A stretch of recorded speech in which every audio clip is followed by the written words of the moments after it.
On est quand même une maison où on a un héritage et on fait vivre une tradition française qui est vieille et c'est ça qui est beau. T'as la plus belle vue de Paris là. L'opéra, ça fait des choses assez grandioses quand même.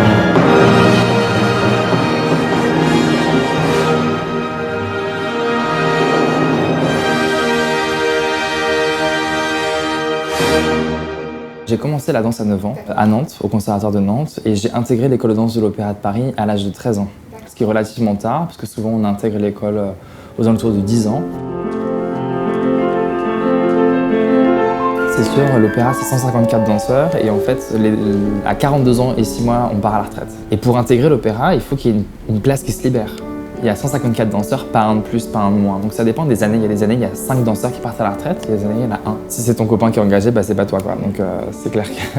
Alors les classes de scolarité sont mixtes, mais les classes de danse sont garçons et filles. Donc parce que la technique de danse chez les hommes n'est pas du tout la même technique de danse chez les femmes. Les filles sont sur pointe, nous on n'est pas sur pointe et on est beaucoup plus dans quelque chose d'athlétique, on saute beaucoup. Et on a aussi tout ce travail musculaire du haut du corps pour porter les danseuses, parce qu'il y a beaucoup de portée, beaucoup de manipulation.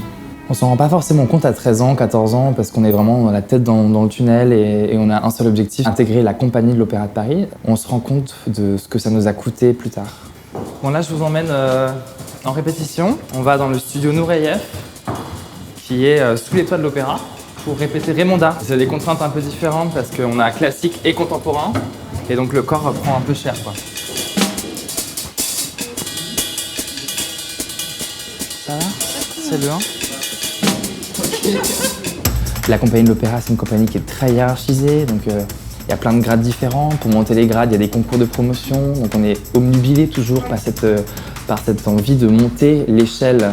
Plus on est en haut dans l'échelle, plus on danse, c'est intéressant et plus on est reconnu. Moi, j'en suis débarrassé parce que j'ai eu la chance d'être promu très jeune en fait, mais c'est vrai que pour ceux qui se battent jusqu'à 30-35 ans pour espérer avoir des grades supérieurs, c'est tous les ans des concours, tous les ans des remises en question. C'est vrai que c'est une vie qui est intense. Je m'occupe de temps en temps de faire répéter les danseurs étoiles. C'est un travail très particulier parce que c'est à la fois un travail technique, artistique et aussi d'accompagnement psychologique. Et actuellement, ils préparent le spectacle qui va être donné pour les fêtes de fin d'année à l'Opéra Bastille, qui s'appelle Raymonda, qui est un grand ballet du répertoire. Donc c'est vrai que ce sont des vrais challenges pour ces générations. L'opéra, c'est un labyrinthe, donc faut suivre à la trace.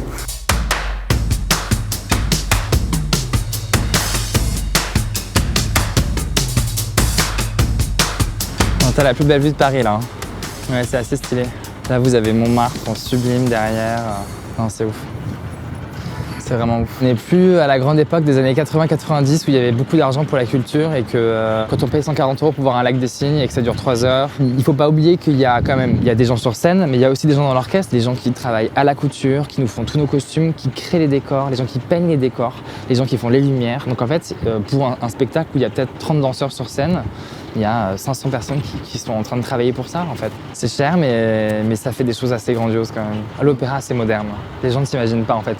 Là, il y a un mois, j'étais en slibard doré, à paillettes, avec des costumes de Rick Owens, sur de la musique électro-japonaise hardcore, et des décors complètement délirants qu'on aurait pu voir à Beaubourg, en fait. L'opéra, c'est une vieille dame, c'est un gros paquebot. Pour faire bouger, pour le faire changer de cap, ça prend beaucoup de temps. Moi, je pense qu'il y a des méga passages secrets et tout, et on saura jamais. C'est là où il y a le lac sous l'opéra et en fait, ce qui est joli, c'est les cabestans qui sont juste là.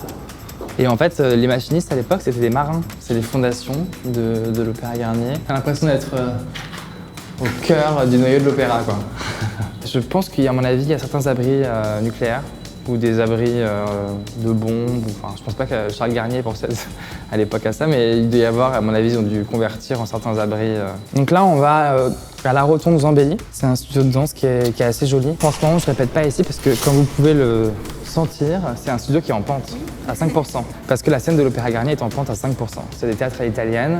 Les théâtres en italienne sont tous en pente parce que les gens qui sont dans le fond de la scène sont moins vus par les publics qui est devant. Et le studio tout à l'heure était à plat parce que je vais danser à Bastille et donc c'est à plat. C'est encore plus casse-gueule, ouais, du coup. Exactement. Où est-ce que la vue est... Là, vous avez la Tour Eiffel.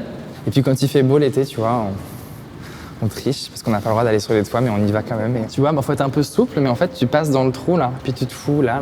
Je passe entre 3 et 6 heures par jour, 7 heures par jour en studio. Tous les matins, en fait, on a un cours de danse qui est de 1 heure ou d'1h30 pour continuer à perfectionner la technique et puis aussi pour réchauffer le corps. C'est suffisant, là, je suis éclaté. Mais il y a 2 ans, en fait, je venais d'être nommé. Je me suis tordu la cheville dans ce studio, là, je pense que exactement là où tu es actuellement. Et je me suis fait une très grosse fracture au pied. J'ai mis beaucoup de temps à revenir. Parce que comme je te l'expliquais tout à l'heure, en fait, on passe tellement de temps ici, notre vie est tellement organisée autour de l'opéra. Tout à coup, en fait, en l'espace d'une seconde, notre vie change du jour au lendemain. C'est souvent des gros resets, et puis on revient, et souvent on danse mieux. Putain. Ça se voit pas? Bah, je sais pas, viens me voir. Ça se voit qu'il s'est tordu ou pas? Mais non, je crois pas. Bon. Je crois pas. Bah, je sais pas, mais j'espère pas. Imagine, il se pète le nez avant de danser, ça fait chier quand même. Voilà, donc c'est dommage, vous avez la salle qui est ouverte derrière, mais on peut pas. Il y a un opéra qui est en train d'être mis en place, donc...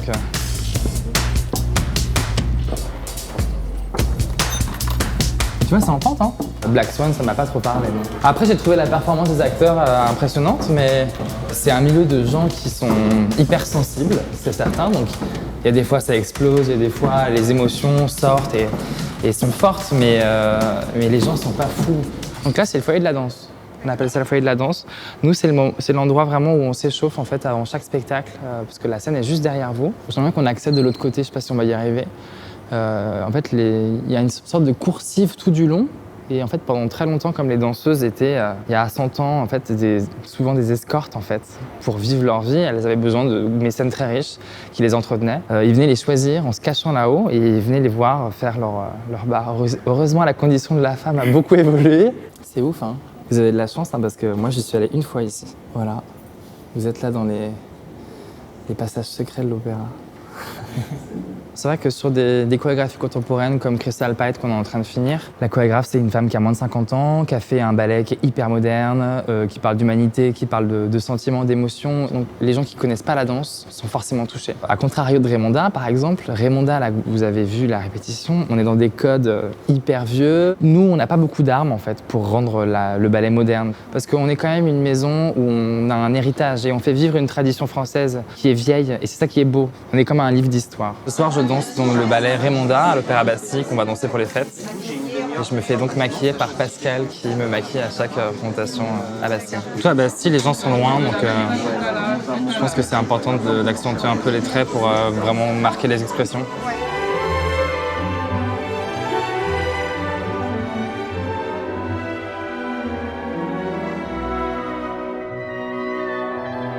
Souvent, les gens nous demandent ce qu'on fait quels sont nos hobbies en dehors de la danse. En fait, pour nous, moi, la notion de hobby, je la connais pas. Je comprends pas ce que c'est un hobby, en fait. Moi, je connais ce que c'est la passion. Là, j'ai de la passion de la danse. La notion de hobby, elle n'existe pas, en fait. Tout est hobby quand je sors de l'opéra. Et moi, j'essaie vraiment d'avoir une vie normale et de me raccrocher à des choses hyper factuelles. Et c'est rassurant d'être englobé dans la société parce qu'on se sent un peu à l'écart quand même de temps en temps. Et je pense que c'est aussi comme ça qu'on devient et qu'on reste un artiste équilibré. Et souvent, on danse mieux.